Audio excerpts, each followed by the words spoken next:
Bonjour Bérangère, nous sommes ici à Méribel pour tirer le bilan de la saison d'hiver dans le département de la Savoie. Bonjour Thierry, donc effectivement encore une fois une année plutôt record dans le taux de fréquentation.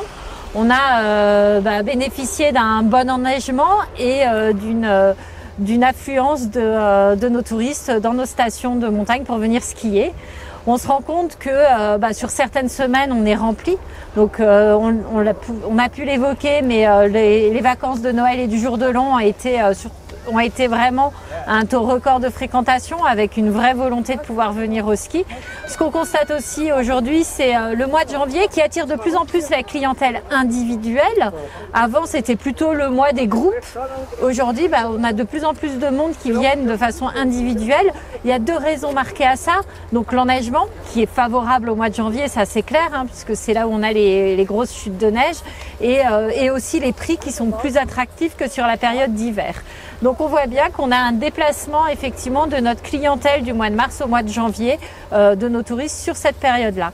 Un mois de février où on a été rempli, alors G2A annonce environ 86% de taux de remplissage sur les saisons.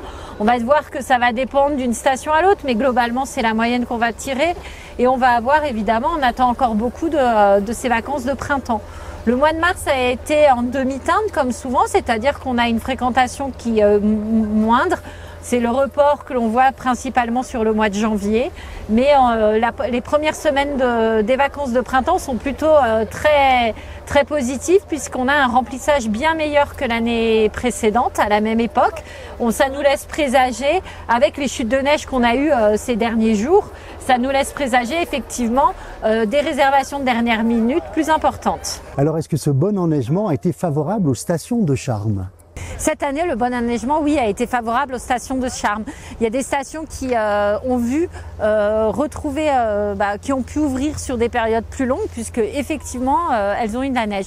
Ce qu'on constate très clairement, c'est que les vacances d'hiver restent des vacances de ski. Donc nos clients, nos touristes viennent dans nos montagnes pour skier. Alors ils skient peut-être moins longtemps qu'avant, mais en tout cas ils skient.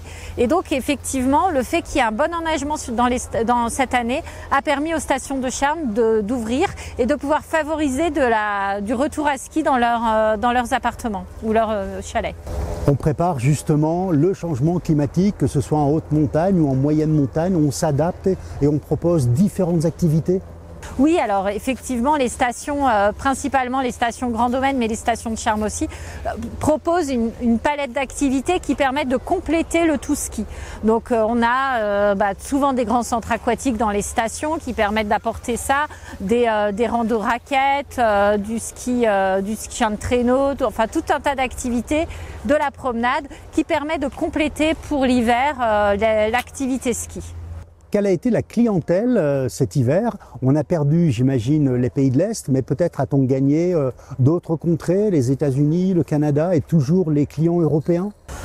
Alors déjà, une grosse majorité de nos clients sont des clients européens, donc nos clients belges, nos clients britanniques, même si aujourd'hui les Britanniques ont quelques difficultés parce qu'ils ont vu leur pouvoir d'achat baisser. Donc voilà, c'est une clientèle qui a diminué par rapport à ça. On a retrouvé une clientèle hollandaise qui venait moins dans nos stations ces derniers temps, mais on a une bonne fréquentation de la clientèle hollandaise. Et ensuite, on a une clientèle évidemment française, mais plus internationale, où on attire de plus en plus de clients du continent américain. Donc selon les stations, on a pu voir effectivement des Brésiliens venir skier dans nos grandes stations ou des Nord-Américains ou Canadiens.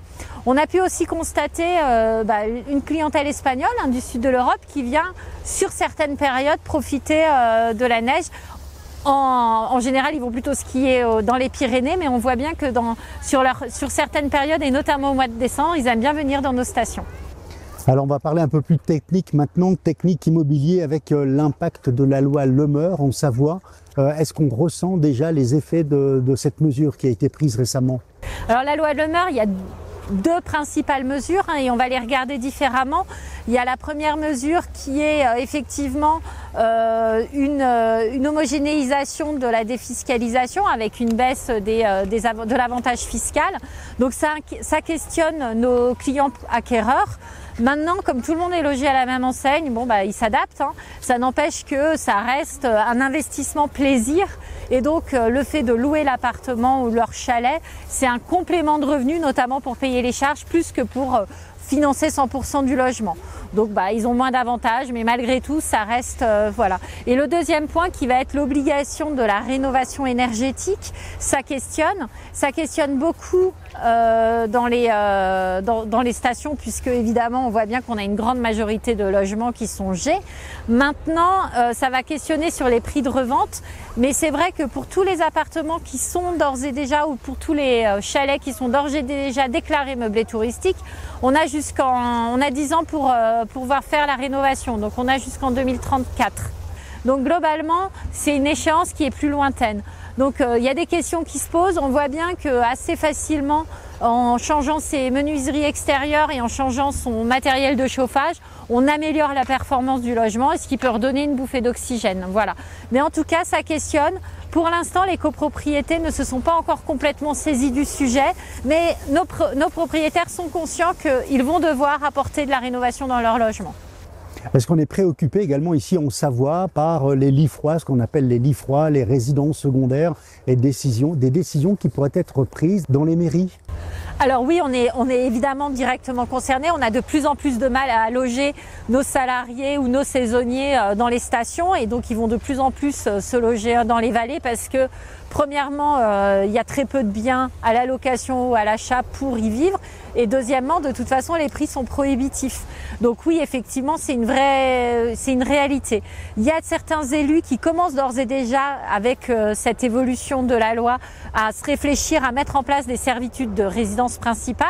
Je précise bien que c'est l'usage résidence principale, ce qui est très important. Ça veut dire que vous pouvez être propriétaire occupant ou investisseur acheté pour louer en résidence principale. Donc oui, les élus se posent la question. Après, ils vont être heurtés à la réaction effectivement des propriétaires de terrain, parce que qui trouvent ça parfaitement injuste d'être obligés de vendre leur terrain moins cher que leurs voisins qui ont vendu à des constructeurs qui allaient faire de l'investissement locatif, à des promoteurs qui allaient faire de l'investissement locatif touristique. Et donc c'est pas du tout la même valeur de foncier. En même temps, de toute façon, il y a une autre problématique qui va arriver, c'est la loi ZAN qui va s'imposer.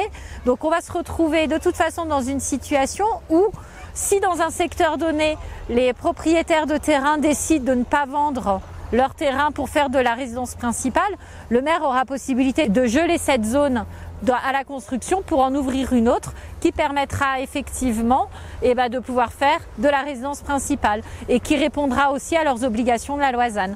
Donc on se retrouve aujourd'hui dans des réflexions. Alors certes en Haute-Savoie, et ça a fait du bruit ces derniers jours, puisque Chamonix a annoncé ces éléments-là, et on voit que quand une ville passe de 9 000 à 90 000 habitants selon les saisons, on peut se poser la question. Mais on a sur nos stations de grand domaine, que ce soit dans les Trois-Vallées comme ce soit en Tarentaise, une réflexion qui est portée aussi par les élus. Dernière question, Bérangère, nous sommes ici à Méribel en Savoie. On sait que les Méribel et d'autres stations accueilleront des épreuves pour les Jeux Olympiques 2030. Comment la FNAIM Savoie-Mont-Blanc prend cette information et de l'organisation des Jeux Olympiques? C'est un peu prématuré d'en parler aujourd'hui, puisqu'effectivement nous sommes dans une situation où globalement il va y avoir les Jeux Olympiques dans nos montagnes, et c'est une vraie opportunité. C'est une belle opportunité pour la visibilité de nos massifs à l'international, et au national évidemment en Europe, mais à l'international. Maintenant, c'est un peu prématuré de pouvoir réfléchir. Ils sont en train de s'organiser, le président a été identifié, ils vont se mettre en place et s'organiser. Nous, ce qu'on a l'habitude de constater quand il y a des épreuves sportives dans nos stations, c'est pas pendant l'épreuve qu'on a le plus de fréquentation, mais par contre, très clairement, ce sera un vrai plus pour nos stations sur des périodes où effectivement, on imagine que l'enneigement est de plus en plus tendu. Je vous remercie, Bérangère. Je vous en prie.